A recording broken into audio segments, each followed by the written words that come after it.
Okay. Hey, everybody. Thomas Vanderkin here from the Vanderkinverse. I'm here with Henrik Andersson. Hello. Hello. Yes. Yeah.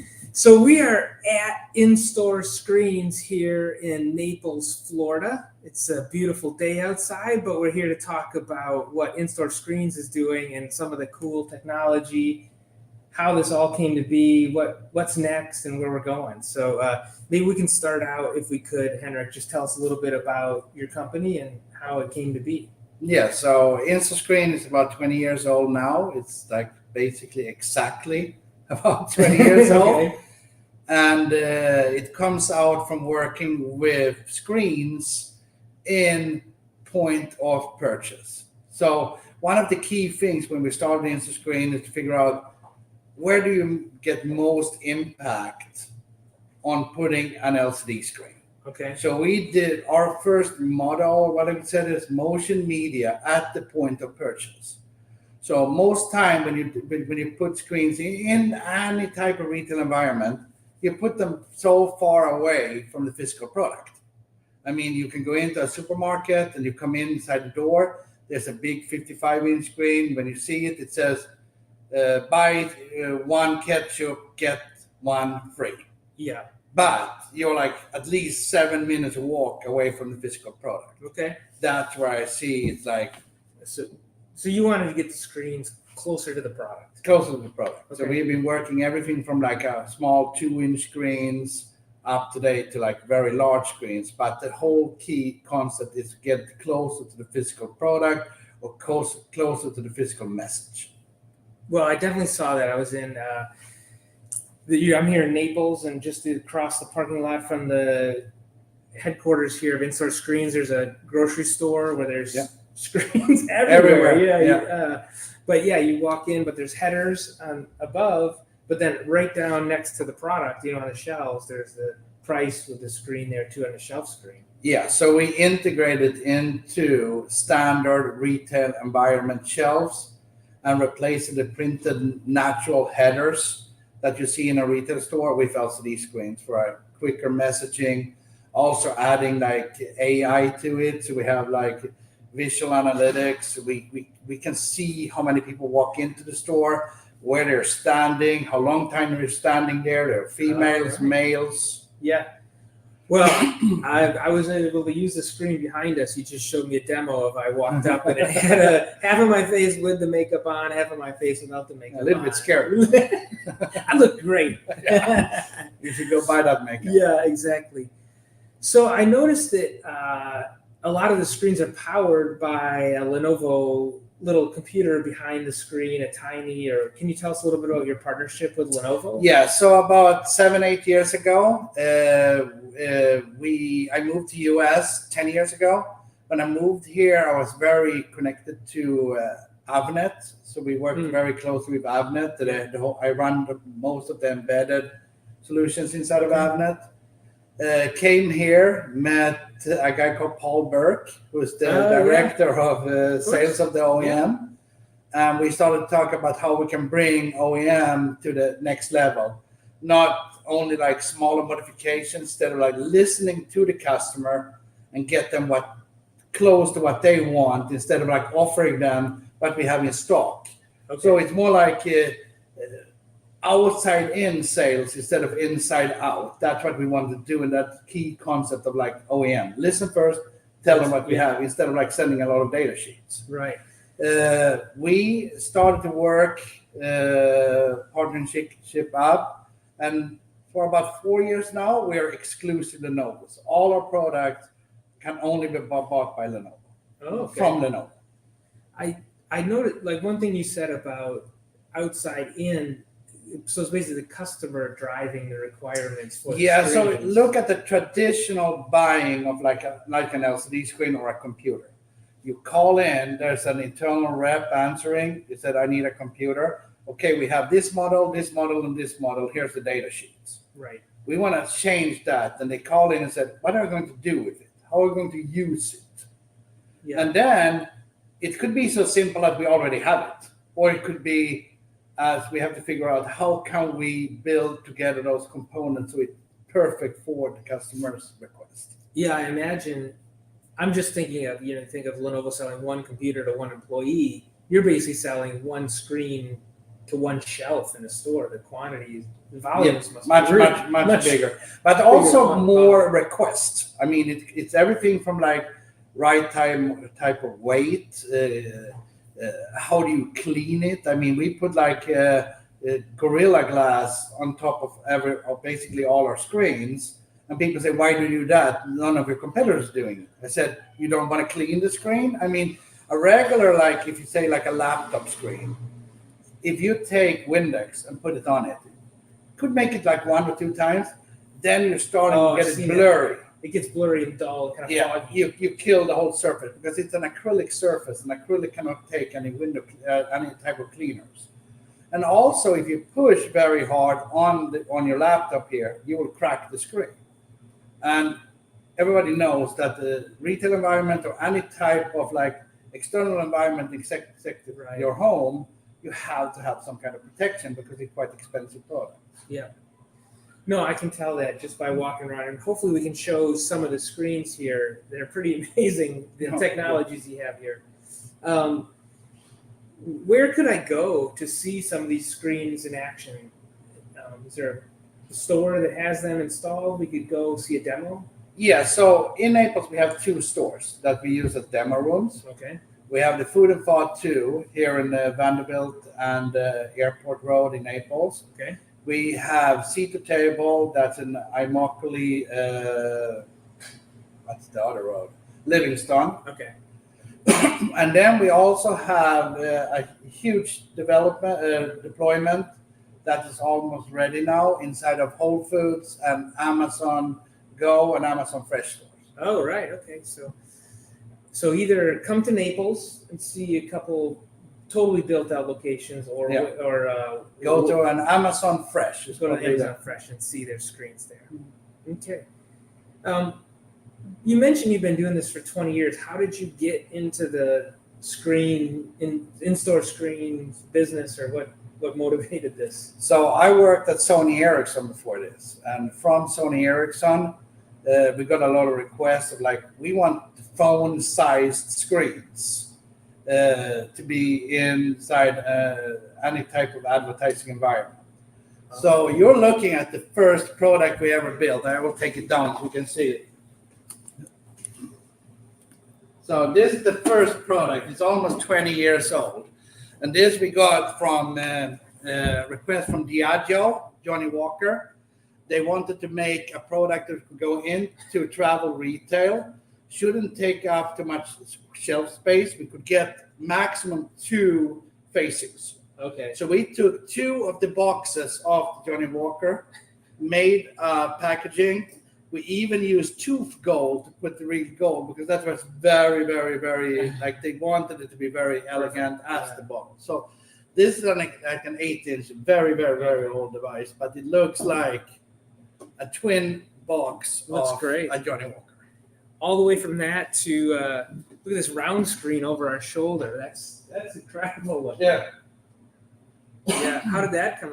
Is that a new product that you have in the idea stage? So the round screens comes from watches. People said they wanted the watches. The watch technology came through, how you can make a round screen. And then we got a lot of requests. We want larger round screens. So this is like brand new. It's starting to be able to be offered basically 2 months ago. Awesome. Yeah. Maybe as long as we're looking around the space here, can you tell us about this? I think we have some screens back there. Yeah. There's this So those screen on top, and then the shelf screens too. Yeah, those are the concept from both InStoreScreen and Lenovo we call smart retail. So they are built on Lozier and Maddox gondolas, comes with the brackets and everything. So it's like an easy replacement to like take away the regular printed top sign that have on top of your gondolas, just replace it with an LCD screen. Makes sense. Yeah. So I was pretty fascinated. Let's see this again. The screen right behind you, the Volt screen, or where the technology is somehow in the shelf. Yeah. So those screens, I will move my way a little bit. They are powered by the back rail system. So if you look into a lot of the cosmetics stores today or anything like that, they built those systems to be able to get light on the cosmetic shelves. What we did, we took that concept and built screens that can be attached into the uprights that has power. So you're using the screen. They built the technology for lighting, but you're using that for power. We remodeled it and we worked on like how to get the right amperage and power from those rail systems. So I can take one of those screens, go right out to any Target, any Walmart, CVS, and just hang it there and it starts up. Can we talk about this one, or is this too secret? No, that's not too secret. Okay. This is a concept for end of this year. This is built on LED technology, where we'd have a distance between the LEDs. Yeah. It totally doesn't have any view from the. There's no color, no image, anything from the backside, and it's transparent.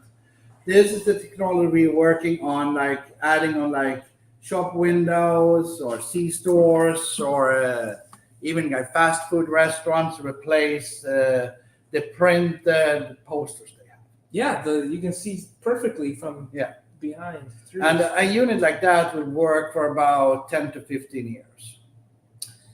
Well, we do have some people online. AJ just commented, "Looks cool, sir." But if anybody else is online has any questions, just put it in the chat here, and we'll be glad to answer them. Yeah.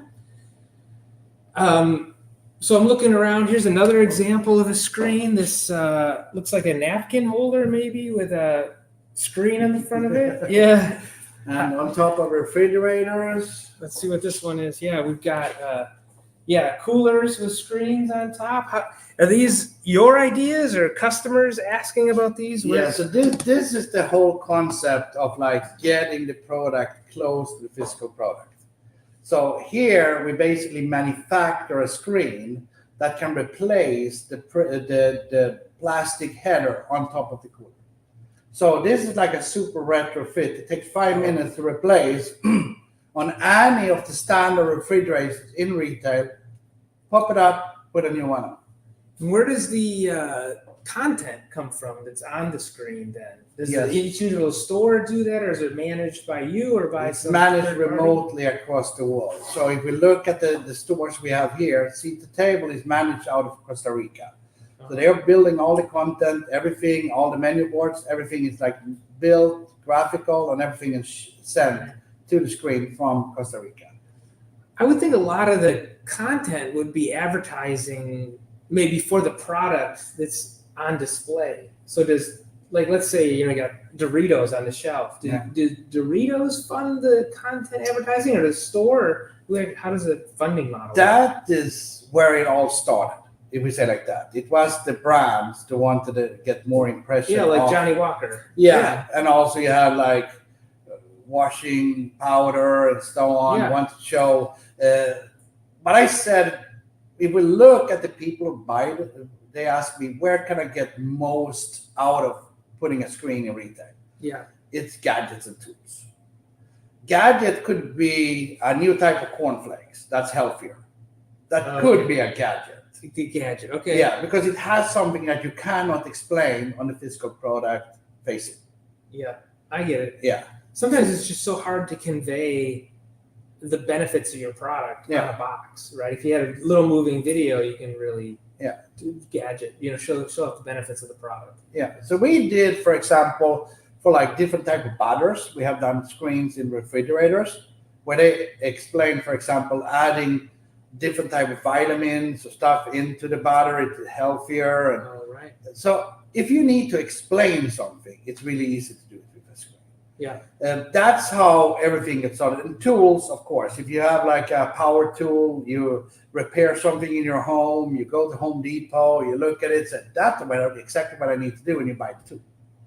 Makes sense. So something that needs to be explained is probably the best thing to do.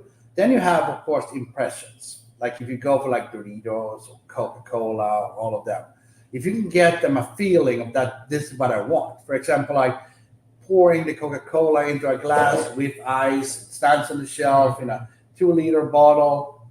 You want to have that when you come home. Yeah, I see just on the screen over here. It's like, oh, it's the impression of how good that pasta is going to taste. Yeah, exactly. But I think part of it also is the price, because I know there's a lot of pressure on stores to make sure the price on the tag is accurate, right? So this way, it's quick. It's quick to change. It takes like 2 seconds, and the price is changed on the physical screen. And we can also use sensor technology. So if you're like 10 foot away, it shows advertising. If you're 2 foot away, the prices pops up. So you can use the space for advertising space, not taking up everything of small price tags. Makes sense. So we're sort of running out of time here. Got quite a few people watching already, it looks like. And this will be recorded. It'll be on YouTube and LinkedIn for people to watch later. But anything new or cool you can talk about? I'm sure you got a lot of things in development, but anything that's not top secret we can share with everybody watching? No, I think you showed most of it that I can show. Yeah. But there's one thing I have to add when we talked about the conversation about the content on the screens. What we see most frequently is like when we talk about Whole Foods, Amazon, talking of it's the food journey. So by adding screens or in any type of store, it's like if you walk in and you see, for example, you walk into the produce and you see the bananas. It should not only say the bananas $1.99. It should show you like a fruit salad with the bananas, the blueberries, the raspberries, maybe some whipped cream, maybe some cookies to it, and maybe some chocolate pieces. If you see that, you're not only going to buy the banana, you're going to buy all the other ingredients as well. It's true, yeah. That is where I see the big change is going to be in content. Not only push individual products, is to push the journey. Yeah. Like go Home Depot, build your own shed. You need nails, nail gun, that and that and that, and you have it. Yeah. You go buy the whole kit. Yeah, a lot of my colleagues were at NRF a couple weeks ago. Yep. And I know that InStoreScreen and Lenovo had a big experience booth there. Yeah. It's just so important to see it in action, to see what a change it is for the shopping experience. And and not only that, but also for schools. They may want to use your screens for education or a kiosk or a lobby. There's so many ways I could see this technology being used. Yeah, so we see it more like we can replace anything that's printed in any environment with digital. Yep. Any type of size, look and feel. Well, I'm looking forward to seeing the big store. What's it called down? Seat to table. Seat to table, buying a big steak and having it taken over to buy it from the butcher and take it right across to the, get it cooked up on the grill, right? So one key thing we have on the smart retail is that we have something we developed with Lenovo as well. We call it Daisy Plus. That you can use one single Lenovo computer up to 100 screens. Okay, yeah, I noticed on these screens over here, there's only one Lenovo Tiny, but driving all those screens back there, right? So that's is that part of that kind of Daisy Plus? Yes, it is. It is smart retail. Okay. So if you look at that, if you take a picture later, if you post something from the store, so each gondola down in that store is run by one computer. So each section of them, shelf edges, headers, everything from one computer. Pretty amazing. Just to follow up here, AJ's asking, is this available in India? Yes, it is. Some of the products has Indian certification. Okay. Yeah. And how would let's take a couple examples. One is a lot of people watching this probably work for Lenovo. How does the Lenovo sales rep or employee start? Do they reach out to InStoreScreens directly? They mostly reach team? out to the OEM team. OEM team. Okay, yeah. So Lenovo has an overlay OEM team. Talk to your OEM rep and see how they might bring this to their customers. Most of these products are also like in the ordering SKUs inside the Lenovo system. So you just have to find the right SKU. Okay.